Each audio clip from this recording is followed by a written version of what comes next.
Hi, Muggles. Thanks for joining us. We have a dual podcast. We have a special guest. We have Ludon Lee. Silicon Valley Rice Rockets celebrates Asian Heritage Month for developing new technology in Hollywood.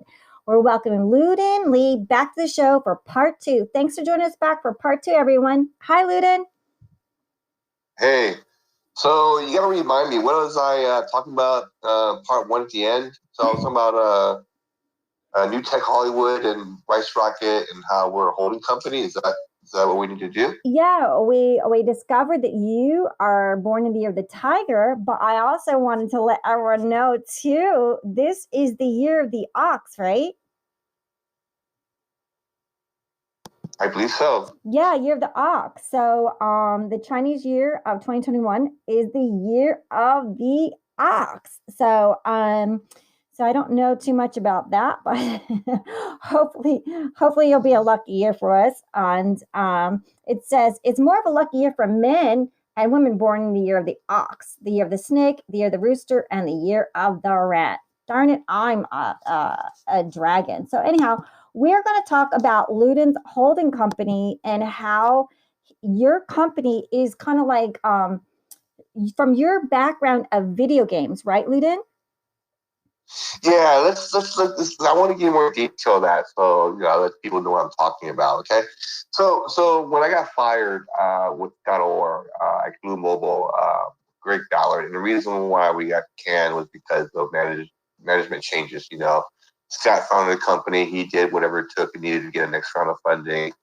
It was time to move on, right? So it was a good thing, right? Because what Scott wanted to do was, which I helped him, was like he wanted to go to Hollywood and work with screenwriters and comic book writers to develop new IP, right? And what I mean by that is like not only you do the video game, but also the movie as well, right?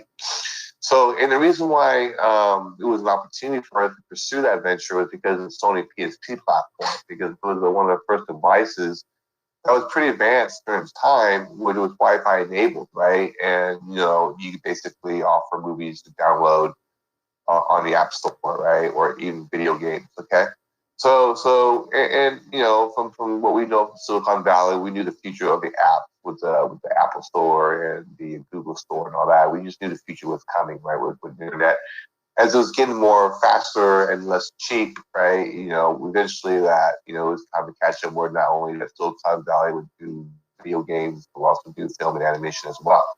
Okay, so I did that with him, right? And the first guy that we signed was Steve Niles, the guy that did 30 Days of Night, for Sam Raimi, the movie, right? It was based on the comic book that he wrote, right, along with, I believe, can't think of his name right now, Ben Templeston, I believe, right? And that led to working with other Hollywood celebrities, right, who wanted to go independent, right? The next guy that did we worked with was Thomas Jane, where we signed a deal with him with his Studio Raw, right, to collaborate in developing new IP, right, and one of our investors for D2C Games was actually George Linder, who was the producer for The Running Man with Arnold Schwarzenegger back in the 80s, right? So we had some, advice given from Hollywood in terms of how we would run things in the future.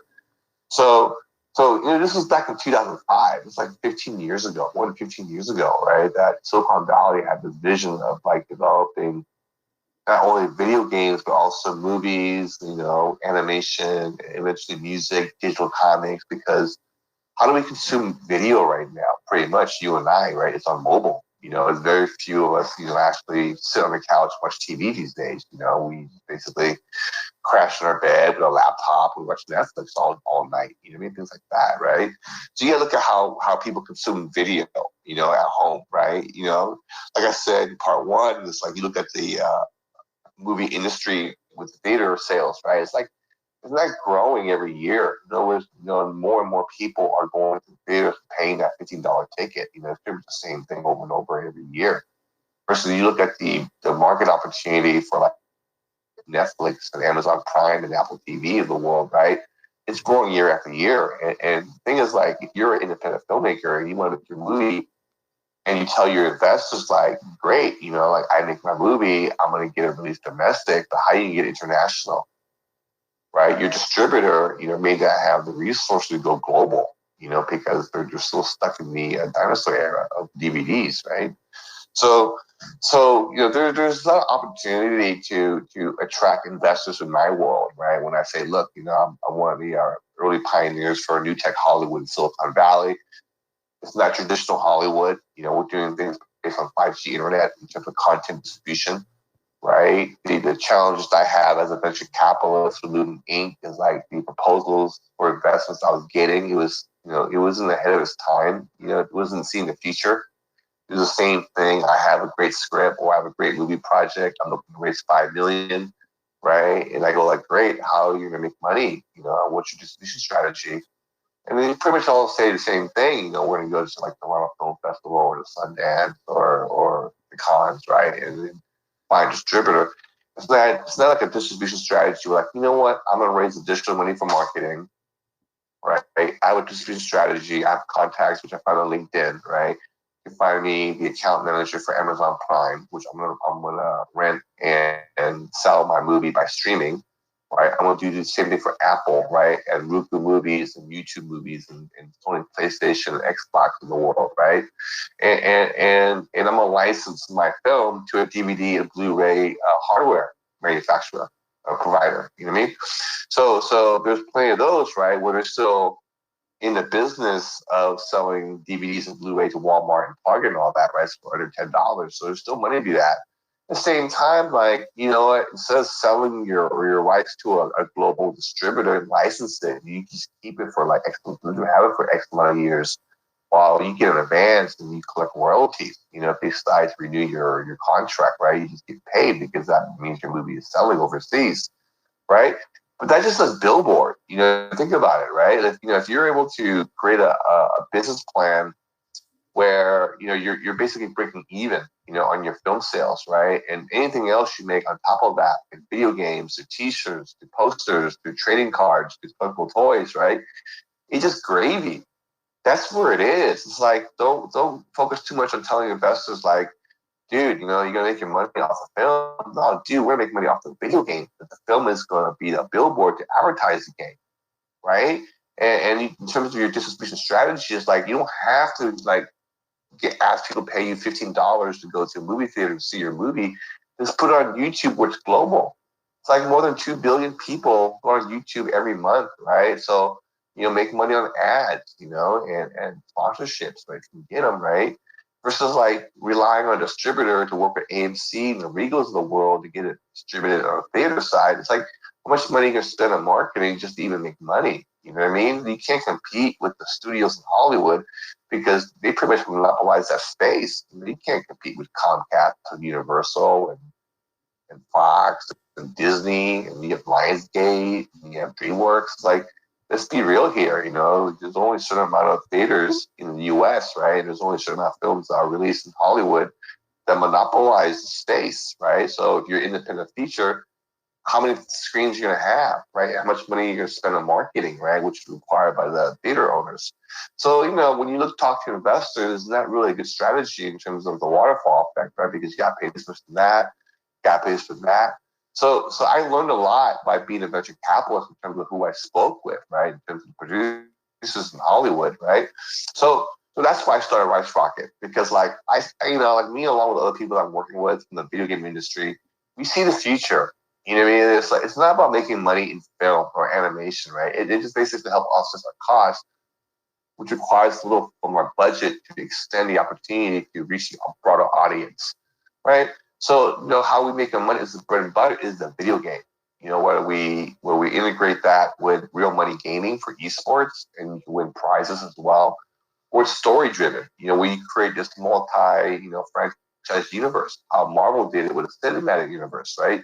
You tell one side in the animation or film, you tell the other side of story in a video game or in a motion comic, or even do a music soundtrack on Spotify, So there's a lot of ways of for the film guys, right? And even for women, who are like never had the opportunity, to actually explore like, wow, like I could actually take my film and produce an album on Spotify with a soundtrack, and I could like do a web-based game in a merchandise store and sell like, photo stills of the movie, or whatever it is, and have a YouTube channel where I sell ads, right? I do a live streaming red carpet event, where people can interact with one another and things like that.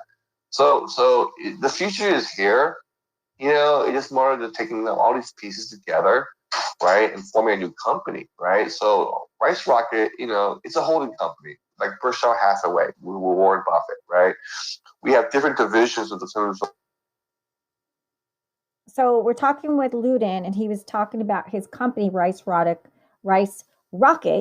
which is a holding company. And he gave an example like Berkshire Hathaway. We all know that that's Warren Buffett's company. Berkshire Hathaway is a holding company.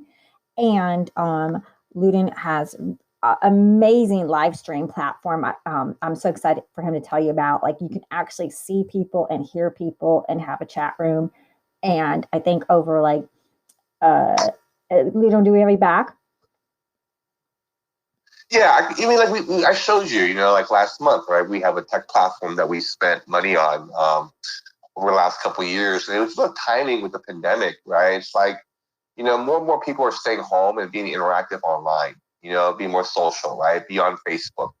Because Facebook, when you look at it, right, it's a static experience, right? When you look at the wall, it's just images, right? Very few trailers with that, right? You can like it and you can comment it. It's pretty much not interactive, in real time, right? So the future of social network, we call it social media network, right? Where you're actually engaging in the audience, where it's interactive, such as you can watch a movie in real time and engage an audience, right? Through, think of it as Zoom meets YouTube, right? Anybody can upload a video, which is a feature film or a documentary, whatever, right? Send out an email to the audience that you have, right? And say, hey, we're doing a red carpet event, interactive experience, engage with the director, producers, stars, whoever, right? And pay $10, right? So we own the technology, right? We know how we can compete. Like, why put your movie in the red carpet event, right, with a distributor like Lionsgate for independent film, where that you don't control that. You know what I mean? You don't control how much money you're going to spend on marketing to drive sales for your film. You don't know how many screens you have for your film. When you work with a major distributor, right? Because it's all about the economic market conditions. What else is going on in the film industry, right? What else is showing? Okay. Versus, like, you can basically set the release date, right, with my platform, right? So I'm going to release a horror movie on Halloween at midnight, right? And I'm going to go to Eventbrite and post an ad and sell tickets, right? And I'm gonna show a trailer on YouTube, right? And I'm gonna sell tickets at $10. You know what I mean? Like, you pay me like $100 flat rate, you keep the profit. You know what I mean? So because you're licensing my technology, I don't want a piece of your pie, right? I make money $100 a film. Imagine I get 1,000,000 films, a year, doing this, right? They're basically doing private engagement, the movie parties, right, with filmmakers and audience. You know what I mean? You pay me $100, right, flat rate, right? I get 1,000,000 people. You can do the math. You can do more evaluation of my tech, right? I don't need to get acquired. I don't need to go public. I keep it myself along with my holding company, right? So, so that's my distribution plan, right? For the creators out there. It's like, hey, now I have a strategy. Like, I have, say, 10 million subscribers on my YouTube channel. Now I do shorts all day long, right? Now I can say, look, I can actually sell $10 tickets. The people who love me, right, are my fans who not only invest in my film with equity crowdfunding, right, where non-accredited investors can invest in the film feature, but I also have a sales forecast, right? If I have 10 million people out there, right, and I just take 10% of my subscribers on YouTube, which is 1 million people, right, and I charge $10 a pop, right? That's $10 million in gross sales of my film and ticket sales. You know what I mean? And how much money you spend on your film production? Maybe 1 million, 2 million. How much money you gonna spend on marketing? Right? Maybe 3 million. So you're 5 million in the hole. You're gonna make 100% on your money back, right? Plus another 100% on profit. So that's far more better than like a traditional Hollywood independent film financing model where you raise the money, right? The investment terms is 50-50, which I never knew why, right?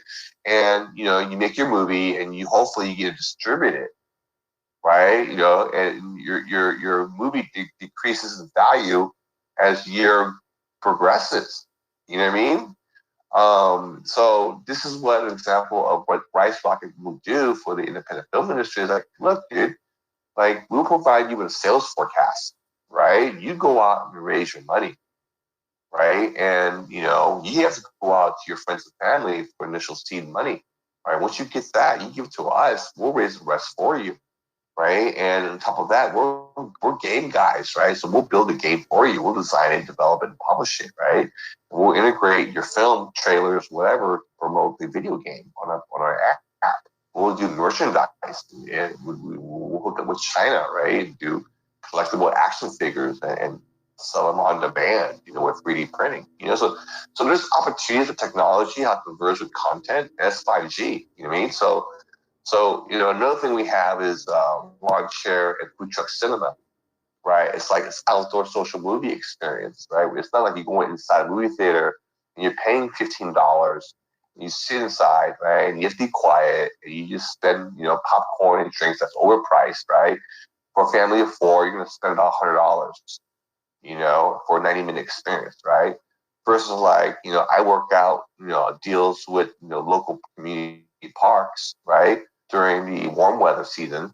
It's like a drive-in, but instead of driving the car into a lot, right? You basically bring your lawn chair and you can watch new release of international movies, right? Same thing like a drive-in would, right? But you just bring your lawn chair. And there's food trucks, right? So you can have a variety of food, right? So you're benefiting local businesses, right, who own food restaurants, right, to show up after hours and make additional money, right? And you have the flea market, where local businesses can come and set up, a table and sell goods. You know what I mean? You can have chiropractic service, things like that. So it's like, you think about how like the old days, right, the Chinese night market in Hong Kong, right, evening of this entertainment, right? And you can watch a movie, right? Or you can take some time and go shopping, flea market, or you can eat food, right? And you're benefiting communities, right? You're using local parks. You're actually doing business with the government. It's like, hey, we would like to use your park to do this event, during the summer season. We'll do all the cleanup, we'll do all the security, and we'll bring bathrooms and all that. And we basically will lease your park, for the summer, right? So, and given that we have different ways of making money, that just dependent on just ticket sales, right? We can offer a discount on our theaters, right? So instead of paying that $15 ticket, you just pay like $8, whatever, right? And kids are free. It's like a drive-in back in the '80s. You know what I mean? So and how we project our movies, right? It's very simple. You basically get a server, you have the movie on a server that's secure, right? You go to Metro PCS or T-Mobile, Verizon, you get a hotspot that's 5G, right? You bring a laptop, right? It's all battery operated. The Wi-Fi hotspot's all battery operated, right? You just plug in a HD screen, right? A projector, right? And it's all 5G. It's all 5G distribution. So you don't have to, bring a DVD or you don't have to bring heavy equipment, right, to a park instead of theater. Basically, it's plug and play. And that's beauty of technology. You know what I mean? So the cost to me, the margins are very limited. It's like I'm not spending millions of dollars in terms of this. You know what I mean? I just kind of deal with distributors. I'll be an exhibitor, right? So if I would say, hey, Lionsgate, I would like to, do a all-night Hunger Games trilogy, right? And I'm going to do this in Chinatown, in Portsmouth Square, right? And it's going to have like Chinese subtitles on the bottom, right? So you're engaging a new audience, right? And I'll give you 50% of my ticket sales, right? So it's because you can look at the Asian American community, right? Particularly the immigrants, like when we come here, we work hard, we're not really, engaged in higher learning, because we can't afford it, because, we come here poor, and we have to make our money. And, the parents rely on the kids to study hard, get straight A's, and get scholarship and go to like a 4-year school and become something and take care of the family. So given that said, it's like the opportunity for Asian Americans, especially like we look at minorities, right? Like Asian Americans, they have the most consumer spending power, right? LA, like freaking like I never seen a Asian in Hollywood driving a Prius. They're driving like nice BMWs and Audis. You know what I mean? So with that said, like it's underrated. When you look at the Asian American market, it's like you can do so many things with it.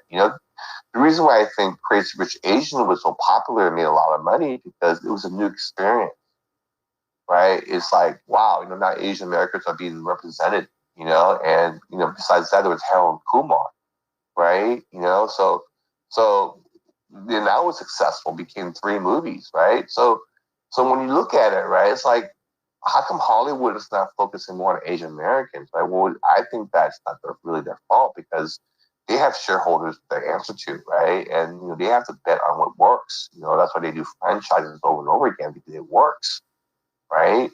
Very limited risk versus like taking a new IP, particularly with Asian Americans, and how much money are you going to spend on marketing just to have those ticket sales, right? So when you do look at the risk and reward assessment, it's not really there, right? Because the old Hollywood model doesn't work. Versus like just say the martial club guys, on YouTube, right? The martial art guys, right? They have like over 500 subscribers, okay, and on their YouTube channel, and they do short features to like kung fu demonstrations and all that, right? Stuff like that, or martial arts, things like that. Okay, that's what they're focused on. So you get these guys, right? Say, you know what, guys, let's do a $2 million film, right? And let's just put $50,000 in a hole to create a short proof of concept, right? A 10-minute short, right? What the film could be, a full feature film could be, okay? And you spend additional marketing dollars to help promote the channel, with the public relations, PR, and marketing, right, for search engine optimization. And that $50,000 you spend, you're looking to raise $2 million, right? $1 million on production, $1 million on marketing, and it's going directly to, like I said, a YouTube event, right, where you can make money on ads, and also director's cut that goes on the VOD streaming. So they do their thing, right, and they plug in their short feature on their channel, right, and they tell their subscribers, hey, we're raising money, you own a piece of it, right, through equity crowdfunding. Here's a link to our fundraising campaign, right? And all we need, is 20,000 of you guys to give us a minimum investment of $100, right? And you get a free T-shirt out of it, a limited edition T-shirt with our fans, right? And if you like invest like $5,000, right, we'll give you like executive producer credit, and you can hang out on the set. So so that's what another example of new tech Hollywood, right? Because you look at Hollywood, traditional Hollywood, who do they go to for money? Oil billionaires, family offices, corporations, Wall Street, right? You build those $1 billion funds, right? It's no different from those guys versus the normal guys like you and I, right? Who basically make $100,000 a year, who qualify as non-accredited investors to help out our fans, invest, right? So by that, you control your destiny. You know what I mean? So by distribution, you know what to do. You have money for marketing to drive traffic to your channel, right? You can collaborate with sponsors, basically get someone to pay for your marketing dollars for product placement in your film because you're proven on your YouTube channel. Hollywood doesn't do that, because Hollywood, it's all about how much money you can make, and then after that, how much money you can more make, and it's like a sprint. Like that's no way to survive in the real world. It's like, especially in the film and television industry, and that's why it's very cutthroat. In LA, from my experience, okay, versus like Silicon Valley is like you bootstrap, as much as possible to build a demo. Like I said, you spend $50,000, right, to raise $2 million. Right, but you're not going to like the guys that don't know anything about you. You spend 5 minutes talking about who you are and what you do, versus you create a demo and you spend $50,000, right, and you plug it into your YouTube channel and you tell your fans that, hey, you can own a piece of our movie, right? We'll give you like a third of our sales, right? And you're off to the races. You know what I mean? So that's a new model for independent creators. It's not. It's not meant for everybody, because there's creators out there who are really good at what they do. They basically want a big payday, a big check from a studio. That's fine, like they can do that. More power to them, right? But I'm referring to like the rest of the world out there who never had a taste of Hollywood, who never got their movie made, right? Who have a lot of script to have, right? Who a production company did a lot of commercials before, but now they want to do feature movies, right? So it's like New Tech Hollywood is not like who's who you know, and how you do business. Like basically, if you have a passion for a creative project, just run with it. You know what I mean? It's like at the end of the day, it's like you tell investors, like even myself, it's like, look, we believed in you, right? We tried our best, right? We did our equity crowdfunding platform, um, and it didn't work out. There was no interest, right? We spent money on marketing. We did our best. But at the end of the day, we only lost $50,000. We didn't lose $2 million.